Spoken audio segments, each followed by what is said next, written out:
Hi, it's Friday and time to look back at what happened at Queen's Park this week. This past Wednesday was budget day, so there's lots to digest.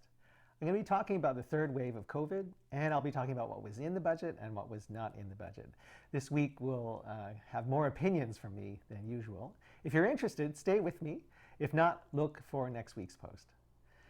New cases of COVID in Ontario edged up about 25% this week and about 80% over the last 3 weeks, driven by the virus mutations. It's here, and experts told us it was coming weeks ago. The government's focus seems to be on vaccine distribution, leaving the directives about distancing to local medical officers of health. For example, here in Kingston, indoor gatherings will be limited until the end of April. The budget helps with COVID costs. So there is help for cities, hospitals, schools, small business, tourism, and it reacts to the long-term care crisis. It adds $900 million for an extra 10,000 beds over the next 4 years, and it spends $2.8 billion on broadband internet, probably mostly in rural areas. But my opinion is that the government has been being led by events in this past year and not really by a forward-looking plan for the recovery after the pandemic.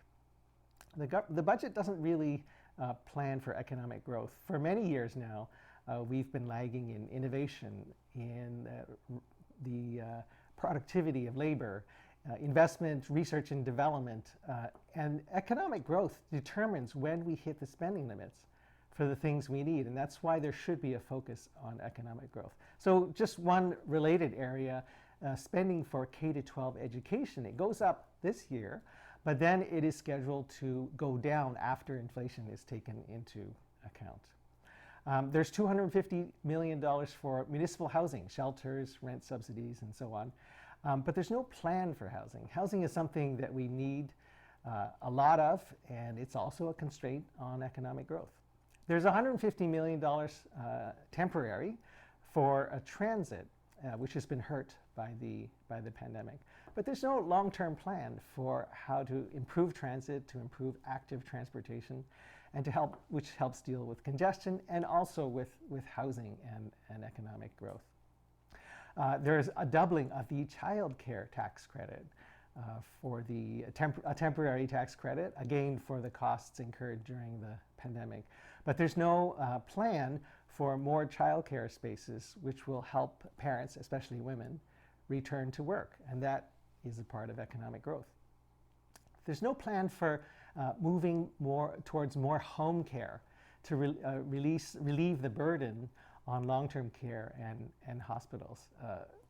More home care, more supports at home, more community-based care, that's going to be a really essential part of any strategy to deal with the long-term care crisis. There's nothing about green growth. We know that climate change is coming, and we need more renewable energy, energy storage, electric vehicle infrastructure, the transition to an economy where we burn less fossil fuels. And there are a lot of jobs associated with that, and now is the time to plan and to structure our economy to take into account what is coming. There's a plan to make provincial parks free this year so people can enjoy the outdoors and be more active, but there's no overall plan for public health, to increase the role of public health, to deal with the costs of aging and chronic disease. We know that's coming, and that's going to affect how much we need to spend on these things, and it's going to affect when we hit our spending limits.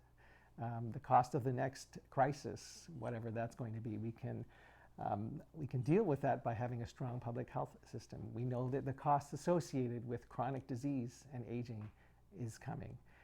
But unfortunately, this budget doesn't take advantage of this time to have a plan to move forward and deal with the future. Well, that's my reaction to the budget. Please join me next week as we again look back at what happened at Queen's Park.